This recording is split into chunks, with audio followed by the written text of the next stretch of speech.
Hi, I'm Dr. Amy Robbins, and welcome to the Life, Death, and Space Between podcast. I'm a licensed clinical psychologist and medium. I know it seems like a strange combination, but that gives me a unique view of life and death. Death can be scary. I get that. That's why I'm doing this. I want to help people explore life, death, and what it all means. We are born and we die. What we do in the middle is the space between.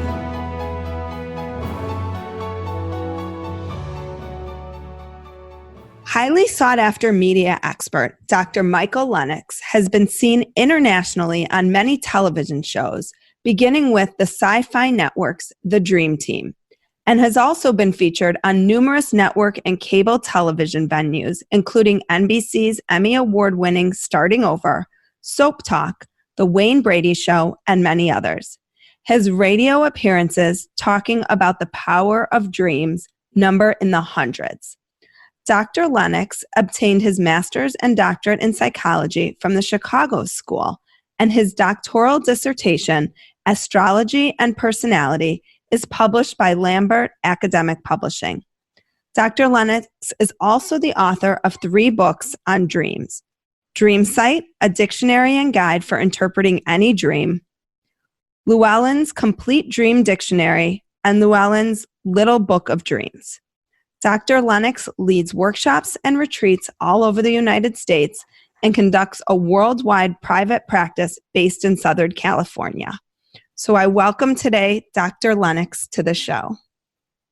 Great to be here. Thanks for having me. And you were smart enough to get out of Chicago after you finished at Chicago School, because we kind of bonded over our psych degrees. But I actually went to school in Southern California. The Chicago School bought the school. So technically I went to California Graduate Institute, but California Graduate Institute is the Chicago School. Gotcha. Yeah. All these No, crazy Chicago years. never worked for me, honey. I left New York as a winter. I live in Southern California, baby. And the 45-degree month we had just coming out of here wrecked me. I like the warm.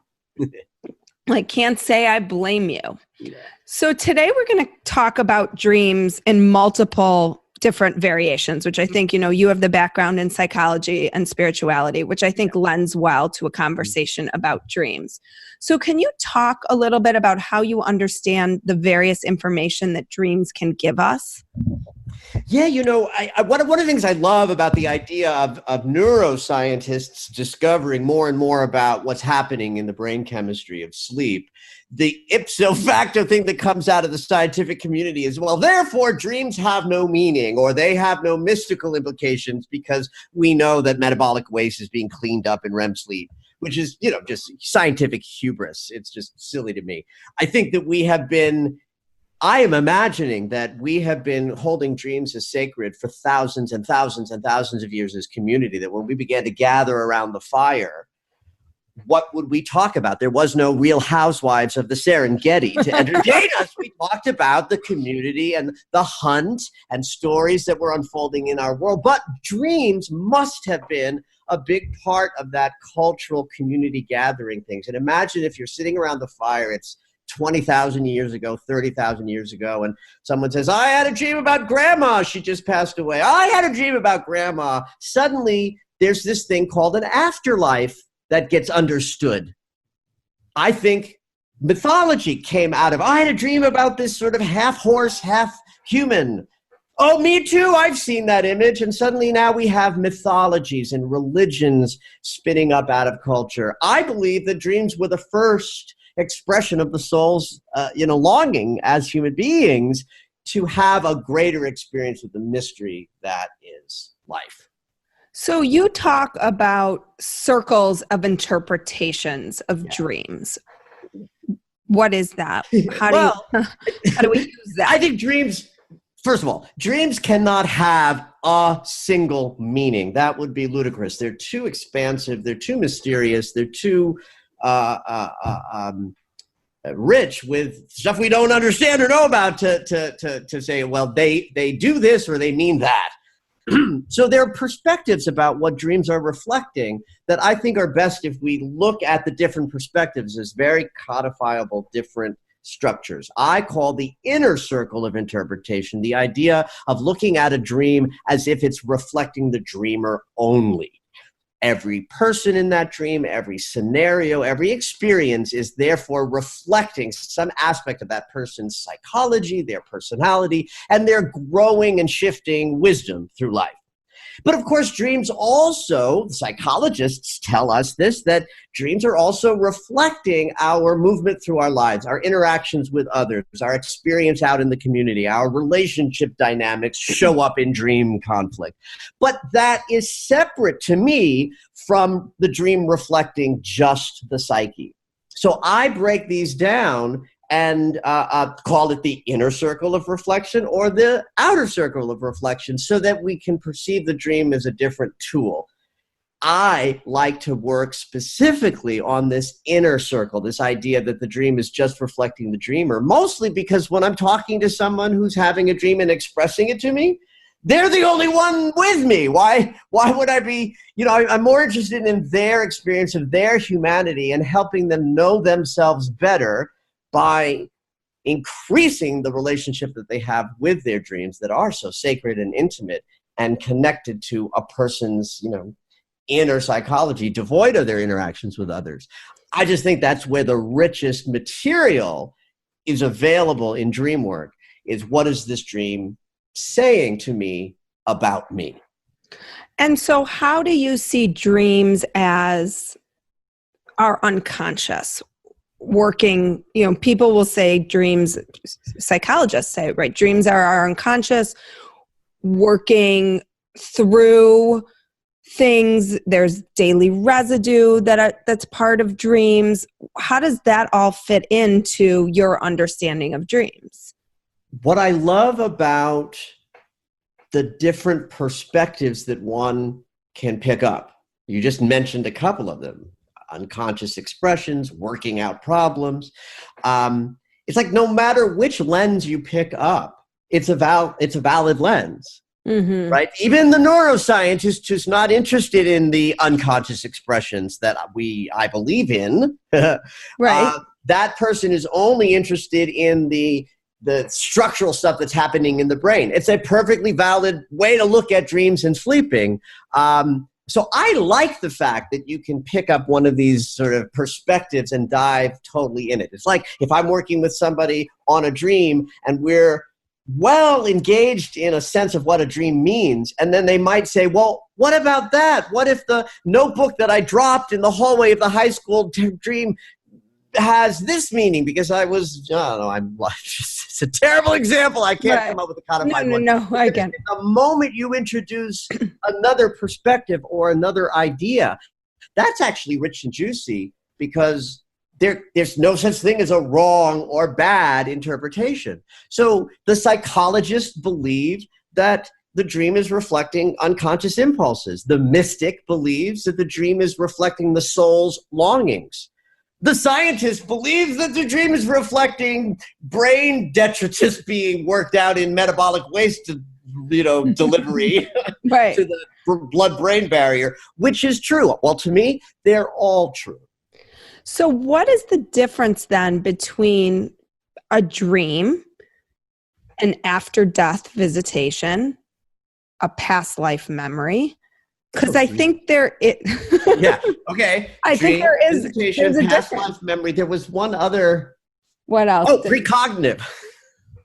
A precognitive. So you just did find 4 different dream constructs that I, as someone who's been listening to dreams for decades and decades and have heard thousands of dreams, easily understand that these categories exist, that there are dreams that are chaotic reflections of the underbelly of our psyche. And those are the typical dreams where anything can happen and probably will. There's 1,000 different images and storylines and convolutions, and that's what we call like a typical dream experience. Right. Let's go to the visitation thing, because I think that happens a lot.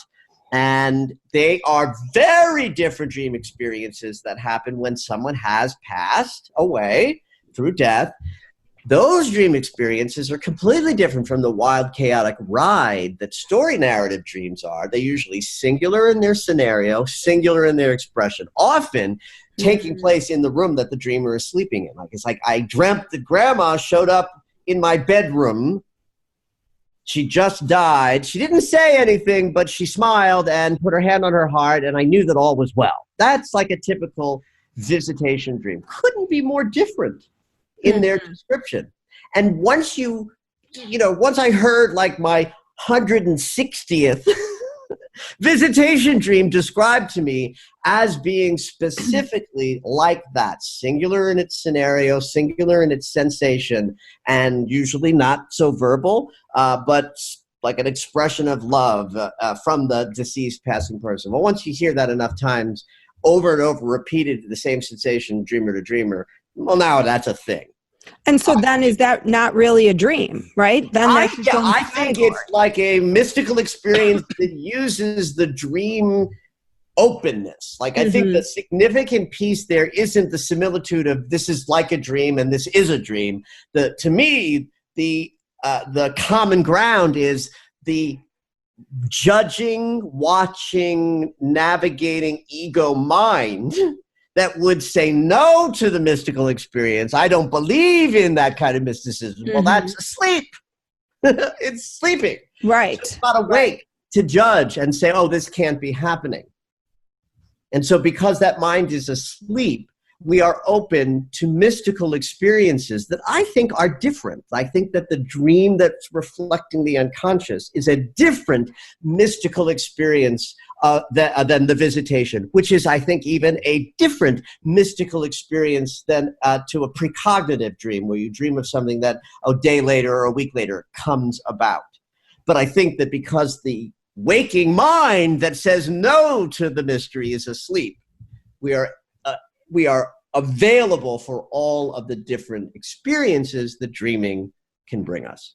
So what would a past life, that was very clear. Thank you. I appreciate that. Because I'm always talking to people and I'll say that I think you had a visit, and they're like, no, it was a dream. Yeah, right. And I'm like, just because you were sleeping doesn't then make it a dream. That's right. Yeah. It was a visit while you were dreaming. Right. And so what is a past life memory experience look like, and what does a precognitive experience look like? Let's start with the past life one, and let me first qualify and say I couldn't possibly have any knowledge of whether this is true or accurate. How would I know if there's such a thing as past lives? I wouldn't. I'm just a bozo on the bus along with everybody else. I'm helping people explore these bozo topics on the bus. Well, I am open to believing all experiences, and my life has been filled with mystical experiences. It's why I have a devoted spiritual practice, and why I stand in being a spiritual teacher, helping other people understand the mysteries, right? So I always have to start with, I don't know if this is true or accurate, but I will tell you that, again, back to the idea of once you've heard several hundred versions of the same experience, it becomes like a walking empirical study. I believe empirically that visitations exist because I've had hundreds and hundreds of people describe the same experience. Similarly, I have heard dreams from people where just in the listening, the idea would flash, this just sounds like a past life. Now, do I know that that's real? Do I know that I have the capacity to determine when someone's expressing a past life? That is ridiculously arrogant of me to presume that I could. So I'm not saying that I can. I'm reporting my experience, which is many, many, many, many, many, many, many times I have heard dreams that sound like someone's describing a movie they watched. That's, I think, what has to be present for me to say, or have the impulse to say, this sounds like a past life experience, when it sounds like it. It doesn't sound like the chaotic dream where kooky things happen and scenarios change so fast and crazy like that you're in dreamland. You couldn't possibly be in real world land. To me, a dream that I'm going to likely say, ooh, this feels like a past life, is going to have some kind of cohesiveness in the description of it. Otherwise, it won't sound like a past life. It'll sound like a dream. Gotcha. Okay. I was driving down in the horse and buggy in the carriage in the street, and then the spaceship came and the guy offered me a banana. Well, that's a dream. Right. But I was in this land in the horse and buggy, and I got out and I tied my horse to the thing, and then I was shot by the cowboy. And my mom was there, and she was the cowboy who shot me. And right. Now it sounds like you're describing a life. So do I believe in that possibility? Well, if it were the Inquisition, and I was arrested for believing in mystical ideas, I'm going down with you. I'm going down with you. We would both be on fire, and can't prove it, don't know if it's true, but would die for the principle. And then we would experience that death in a past life regression or a past life dream. Funny. Right? Yay, baby. You just...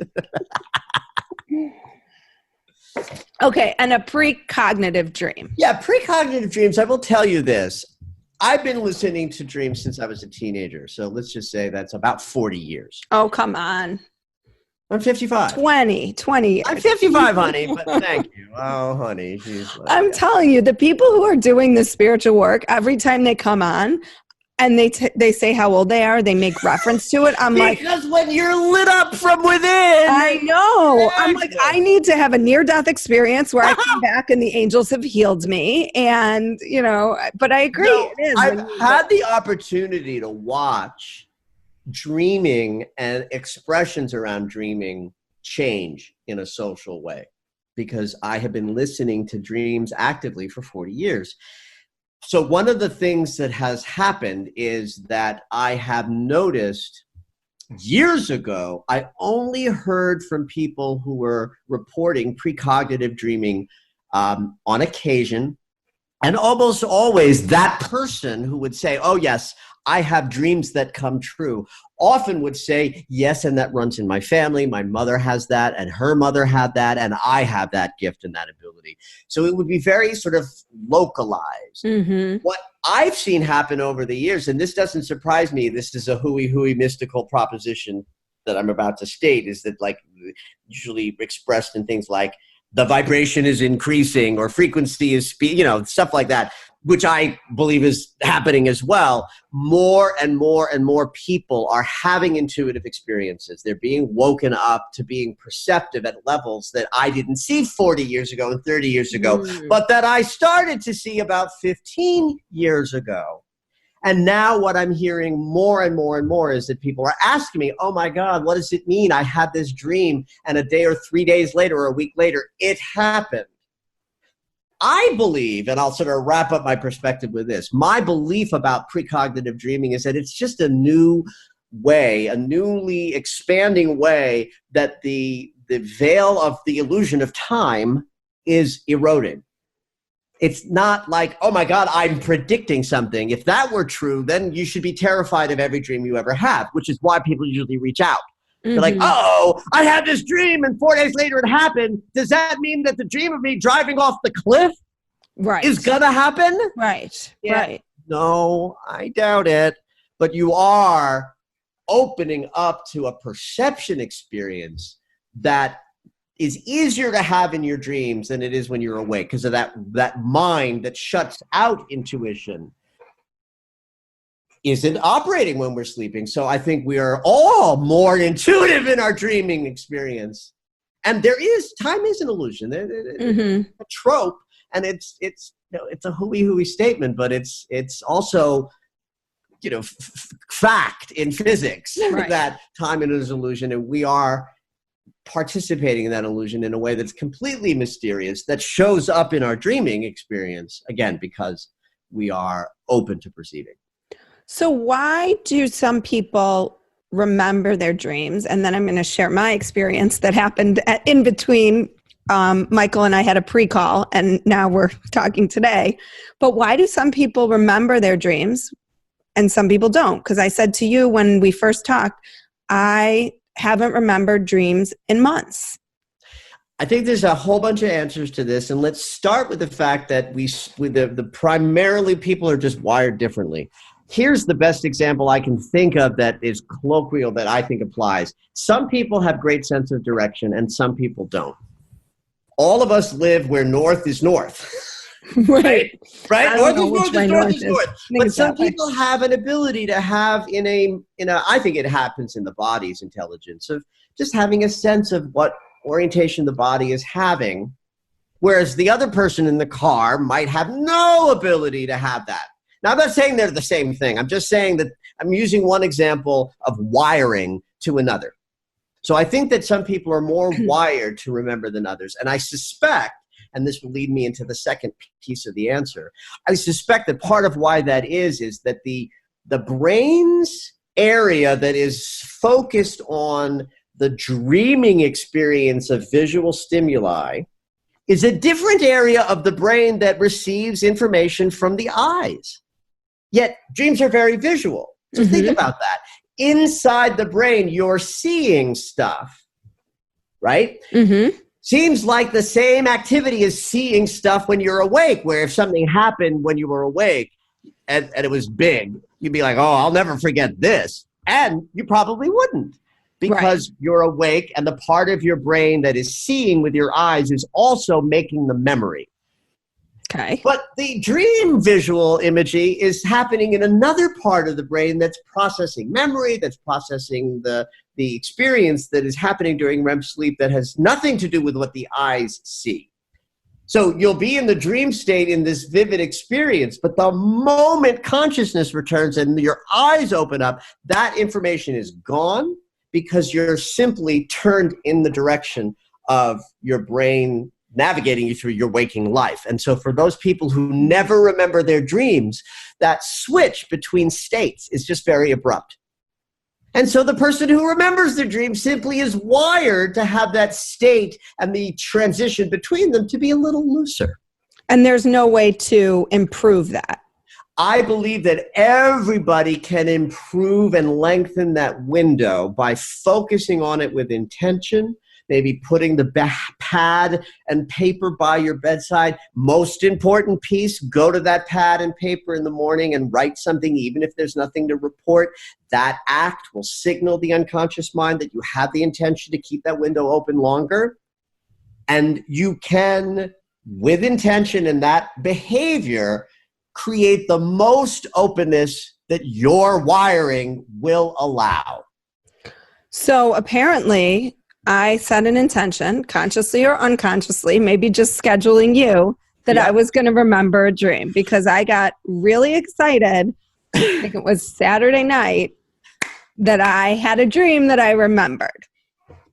I have had this experience so many times, it tickles me to death. So many times I couldn't even qualify it. It's like people have had that experience with me. They make an appointment, they're going to come to a workshop, they don't dream, they haven't been dreaming, and boom, the dream comes right before the dream circle of the workshop. I've even had friends that I socialize with go from not dreaming to sparking a dream memory because we had plans to hang out. I think the intention is profoundly powerful. I think there's way more, there's way more going on in the mystery here than there is in the what we call conscious reality. And so, you had that experience. So I get to share it with you, which was not what I was thinking this would turn into, but I'm going to share it with you. And I also have, do you want me just to tell you the dream and then tell you the context around it, or just the straight dream? Because I think for me... Well, let's start with a straight dream. Okay. Let's just put the dream in its purity in the ethers. Okay. To start. And as I reread it, it doesn't even really make sense. So I guess this was a dream.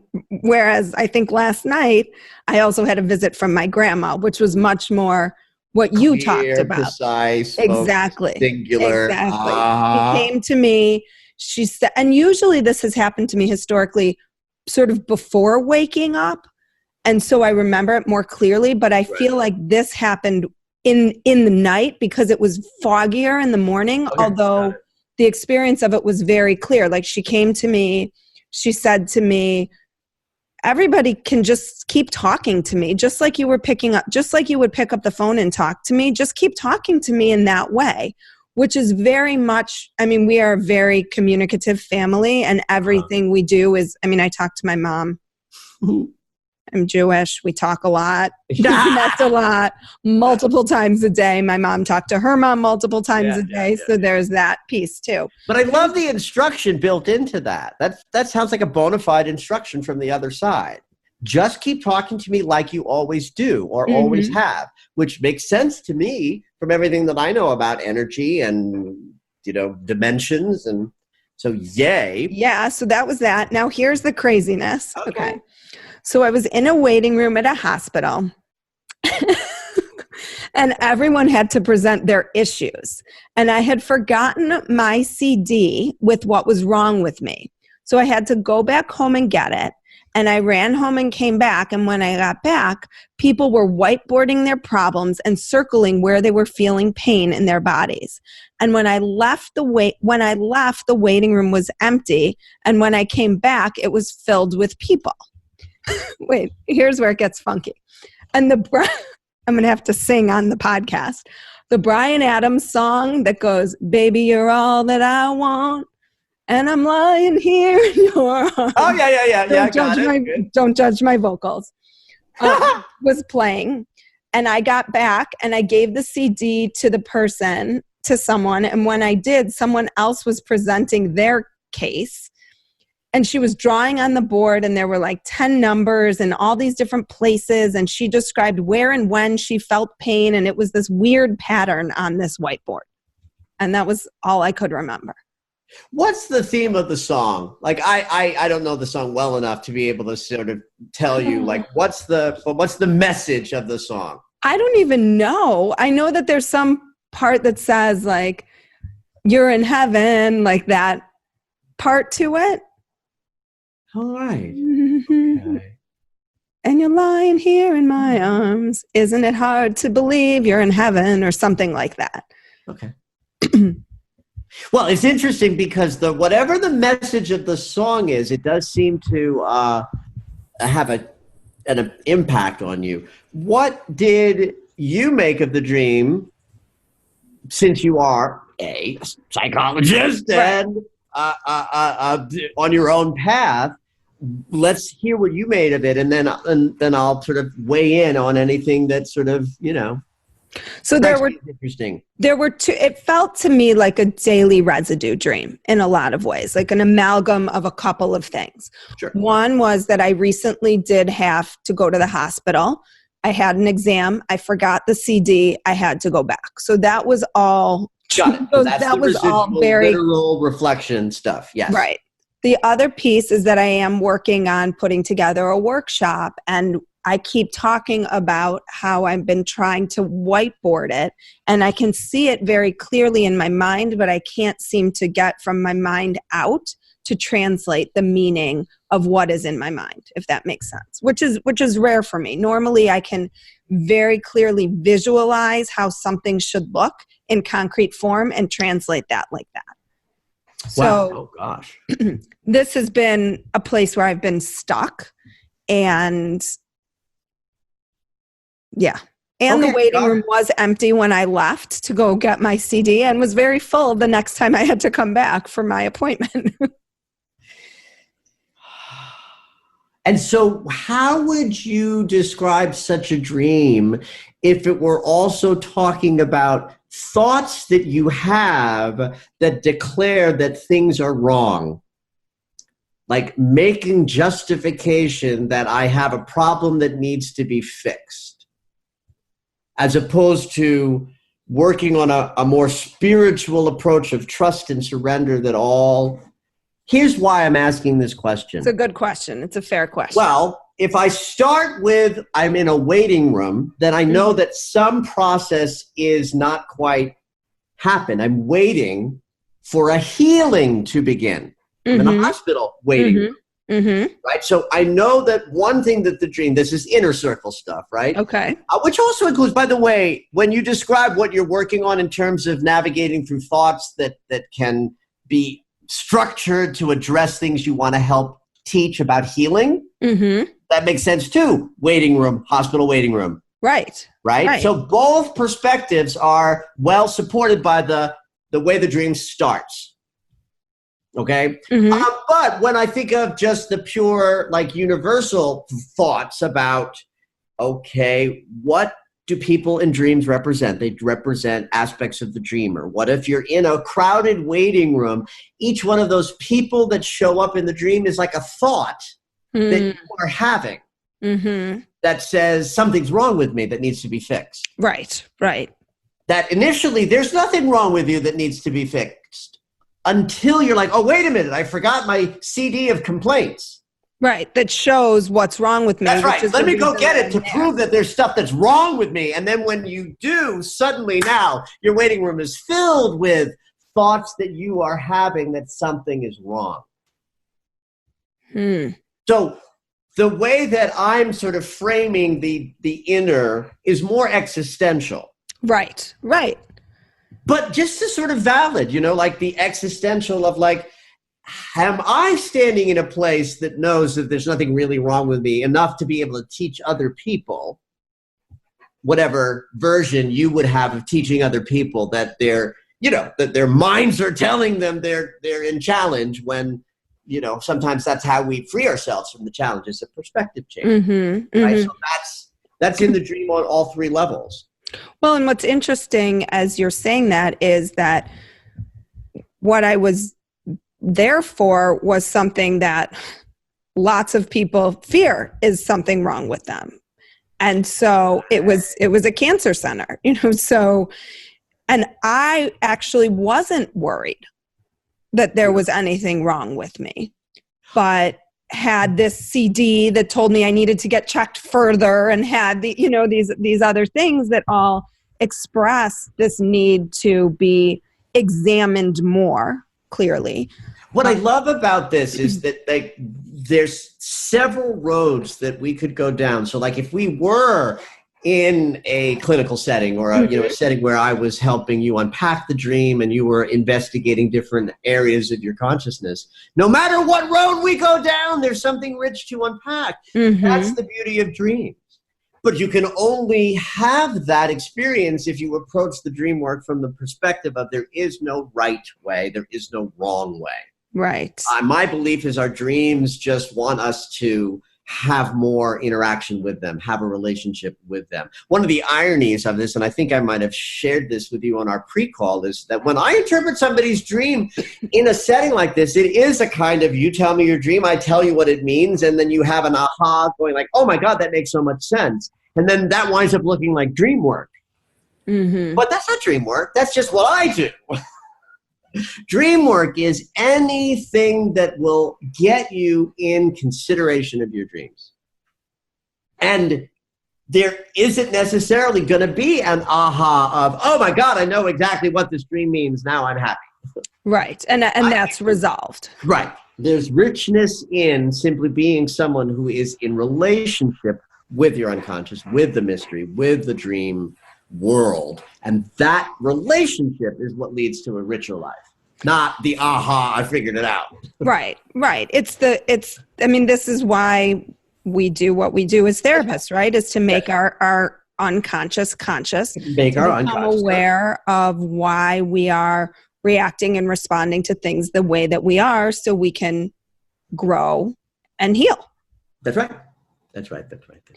So what would you say is the biggest takeaway that you would like to impart on people about dream work? I think you might have said it already, but just to recap. Well, I mean, I have a cute little way I like to wrap it up. You know, that starts with what we've just sort of declared as primary is the relationship. That's if there's anything to say about dream work, is that what dream work is anything that cultivates a relationship between your conscious thinking and your dreaming experience. So just having a dream is dream work. Remembering it takes it to another level. Writing it down increases what's possible. Sharing what you've written with another human being enriches the experience even further. doing something along, with yourself in response to that dream experience takes it even further. Like, if you've written it down, maybe do some journaling about what you feel as a result of having written it down. And the biggest, bestest thing you can ever do with a dream is to somehow respond to it in a creative fashion. The unconscious is a realm that speaks to us in a language that is symbolic in nature, not literal, not rational, but symbolic. And if you respond to the dream with a drawing, a poem, a dancing around the living room in your underwear, acting it out, then the unconscious lights up and says, holy shit, she's responding to me. I'm going to give her even more of this mysterious experience. And the relationship sails on into an incredible, valuable exchange between conscious mind and unconscious realm. Well, no one look in my windows tonight. Thank you so much. Such a delight to be here. Thank you. And if people want to find you, where can they do that? My website is michaellennox.com. My business page on Facebook is Dr. Michael Lennox, Dr. Michael Lennox, Dr. Michael Lennox. Instagram is Dr. Lennox Dreams. Those are the three easiest ways to connect with me. And I will have that in my show notes as well. So thank you so much for joining me today on Life, Death, and the Space Between. My pleasure. Thank you for having me. Like what you heard today and want to hear more? Curious about what comes next and what it all means? You can subscribe on iTunes. Just go to podcasts and find Life, Death, and the Space Between and hit subscribe. And you can follow me on Twitter and Instagram at Dr. Amy Robbins. Ask me any questions you might have, let me know what else you'd love to hear about, or just share your story. I can't wait to hear from you.